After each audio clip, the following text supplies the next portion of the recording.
जय श्री कृष्णा दोस्तों। ओम श्री गणेशाय नमः।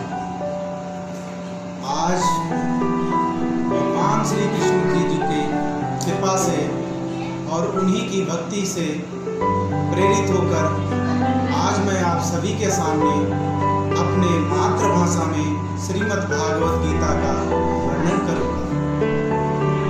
और अगर मेरे से कोई गलती होती है तो कृपा करके अपना सगा संबंधी समझकर मुझे क्षमा करिए। ओम श्री गणेशाय नमः। ओम श्री मां शारदे नमः। ओम श्री गौरी शंकर नमः। ओम श्री श्री गुरुदेवाय नमः। ओम श्री वेद व्यास जी महाराज नमः। ओम श्री भगवते नमः। ओम श्री कृष्णे नमः। ओम श्री अर्जुने नमः। ओम श्री विष्णुवे नमः। ओम श्री नारायणाय नमः। ओम श्री परमात्मे नमः। प्रथम अध्याय कुरुक्षेत्र के युद्ध स्थल में सैन्य निरीक्षण। धृतराष्ट्र ने कहा, हे संजय, धर्म भूमि कुरुक्षेत्र में युद्ध की इच्छा से एकत्र हुए मेरे तथा पांडु के पुत्रों ने क्या किया? संजय ने कहा, हे राजन, पांडु पुत्रों द्वारा सेना की व्यूह रचना देखकर राजा दुर्योधन अपने गुरु के पास गया और उसने ये शब्द कहे, हे आचार्य, पांडु की विशाल सेना को देखो, जिसे आपके बुद्धिमान मित्र द्रुपद के पुत्र ने बड़ी कुशलता से व्यवस्थित किया है। पांडवों की सेना में भीम तथा अर्जुन के समान युद्ध करने वाले अनेक वीर धनुधर हैं।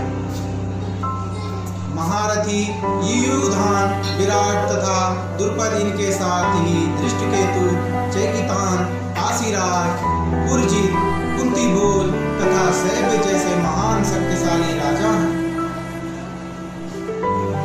प्राकर्णी, यधामन्यु, अत्यंत शक्तिशाली उत्तमौजा, सुभद्रा का पुत्र तथा द्रौपदी के पुत्र, ये सभी महारथी हैं। किंतु हे गुरुजी, आपकी सूचना के लिए मैं आपकी सेना में उन नायकों के विषय में बताना चाहूँगा जो मेरी सेना को संचालित करने में विशेष रूप से निपुण हैं। मेरी सेना में स्वयं आप, भीष्म, कर्ण, कृपाचार्य, अश्वत्थामा, विकर्ण तथा सोमदत्त का पुत्र भूरिश्रवा आदि हैं, जो युद्ध में सदैव विजयी रहे हैं। ऐसे अनेक वीर भी हैं जो मेरे लिए अपना जीवन त्याग करने के लिए तत्पर हैं। वे विविध प्रकार के हथियारों से सुसज्जित हैं और युद्ध विद्या में निपुण हैं। हमारी शक्ति पांडवों की अपेक्षा ज्यादा है और इस प्रकार हम सब भीष्म पितामह के द्वारा भली भांति सुरक्षित हैं, जबकि पांडवों की शक्ति भीम के द्वारा भली भांति सुरक्षित होकर भी सीमित है। इसलिए हम सभी को अपने अपने मोर्चों पर खड़े होकर भीष्म पितामह की पूरी सहायता करनी चाहिए। तभी कुरुवंश के पितामह ने उच्च स्वर में शंख बजाया, जिससे दुर्योधन बहुत खुश हुआ। इसके बाद शंख, नगाड़े, बिगुल, तुरही तथा सिंह सहसा एक साथ बज उठे। पांडवों की तरफ से सफेद घोड़ों द्वारा खींचे जाने वाले विशाल रथ पर बैठे श्री कृष्ण तथा अर्जुन अपने अपने शंख बजाए। भगवान श्री कृष्ण ने अपना पांचजन्य शंख, अर्जुन ने देवदत्त शंख तथा भीम ने पौंड नामक शंख बजाया। राजा युधिष्ठिर ने अनंत विजय, नकुल सहदेव ने सुघोष एवं मणिपुष्पक शंख बजाए और पांडवों की तरफ से सभी योद्धाओं ने अपने अपने शंख बजाए। इन सभी शंखों की आवाजें बहुत तेज थी। उसी समय हनुमान से अंकित ध्वजा लगे रथ पर बैठे पांडुपुत्र अर्जुन अपना धनुष उठाकर तीर चलाने के लिए खड़े हुए। हे राजन, आपके पुत्रों को युद्ध में खड़ा देखकर अर्जुन ने श्री कृष्ण से ये वचन कहे, हे अच्युत, कृपा करके मेरा रथ दोनों सेनाओं के बीच में लेकर चलें, जिससे यहाँ मौजूद युद्ध की इच्छा रखने वाले योद्धाओं को जो मुझसे लड़ने के लिए आए हुए हैं मैं उन्हें देख सकूं। मुझे उन लोगों को देखना है जो दुर्योधन को खुश करने के लिए मुझसे लड़ने आए हुए हैं। अर्जुन द्वारा इस प्रकार कहे जाने पर भगवान श्री कृष्ण ने दोनों दलों के बीच रथ लाकर खड़ा कर दिया। भीष्म, द्रोण तथा विश्व भर के अन्य सभी राजाओं के सामने भगवान ने कहा, हे पार्थ, यहाँ पर एकत्र हुए सारे योद्धाओं को देखो। अर्जुन ने वहाँ पर अपने समस्त संबंधी, रिश्तेदार और शुभ चिंतकों को देखा। जब अर्जुन ने इन सभी लोगों को देखा तो वह चिंतित हो गया और बोला, हे कृष्ण, सभी अपने लोगों को देखकर मेरा शरीर कांप रहा है और मेरा मुंह सूखा जा रहा है, मेरे रोए खड़े हो गए हैं, मेरा गांडीव हाथ से गिर रहा है और खड़ा रहना यहाँ मेरे बस की बात नहीं है। मेरा सिर चकरा रहा है, मुझे अनहोनी दिख रही है। हे कृष्ण, इस युद्ध में अपने ही लोगों से लड़ना कहाँ की बुद्धिमानी है और मैं अपने ही लोगों से राज्य सुख के लिए क्यों लड़ूं?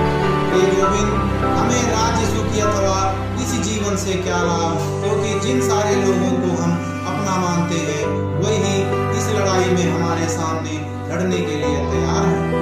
हे मधुसूदन, जब गुरुजन, पितृगण, पुत्रगण, पितामह, मामा, ससुर, पौत्र गण, साले तथा अन्य सारे संबंधी अपना अपना धन एवं प्राण देने के लिए तैयार हैं और मेरे सामने खड़े हैं, तो मैं फिर इन सबको क्यों मारना चाहूंगा? भले ही ये लोग मुझे मार डालें, पर मैं इन लोगों को नहीं मारूंगा। हे जीवों के पालक, मैं इन सब से लड़ने के लिए तैयार नहीं हूँ, भले ही बदले में मुझे तीनों लोग क्यों ना मिले। इस पृथ्वी की तो बात ही छोड़ दो, भला अपने बड़े पिता के पुत्रों को मारकर हमें क्या खुशी होगी, और अगर मैं इन सबको मारता हूँ तो मुझे पाप लगेगा। इसलिए यह ठीक नहीं है कि हम अपने भाइयों को मारूं।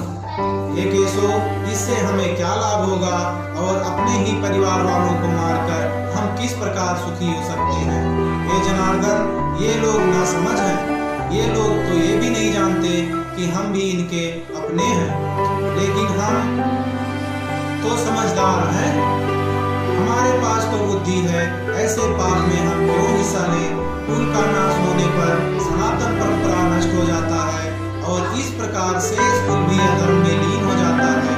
हे कृष्ण, जब कुल में अधर्म प्रबल हो जाता है तो कुल की स्त्रियां दूषित हो जाती हैं और स्त्रीत्व के दूषित होने से कुल में दूसरे कुल के संतान उत्पन्न होते हैं और दूसरे के कुल के संतान से निश्चय ही पारिवारिक परंपरा नष्ट हो जाती है और ऐसे कुल के लोगों को मुक्ति नहीं मिल पाती। ऐसे गिरे हुए कुल के पुरखे नरक में गिर जाते हैं, क्योंकि उन्हें जल तथा पिंड दान देने की कार्य परंपरा समाप्त हो जाती है। जो लोग कुल की परंपरा को नष्ट करते हैं, इस तरह दूसरे के कुल में के संतानों को अपने कुल में जन्म देते हैं, इस तरह के कुकर्मों से समस्त प्रकार के सामुदायिक योजनाएं तथा पारिवारिक कल्याण कार्य विनष्ट हो जाते हैं। हे कृष्ण, मैंने गुरु परंपरा से सुना है कि जो लोग अपने कुल धर्म का विनाश करते हैं वह सदैव नरक में निवास करते हैं। अरे कितनी गलत बात है कि हम सब इतना बड़ा पाप करने को उत्सुक हैं। राजपाट के चक्कर में हम अपने ही लोगों को मारने पर तुले हैं। यदि ये लोग मुझे नियत थे तथा लड़ाई में प्रतिरोध न करने वाले को मारें तो यह मेरे लिए श्रेयस्कर होगा। संजय ने कहा कि इस प्रकार कहकर अर्जुन ने अपना धनुष बाण एक ओर रख दिया और चिंतित होकर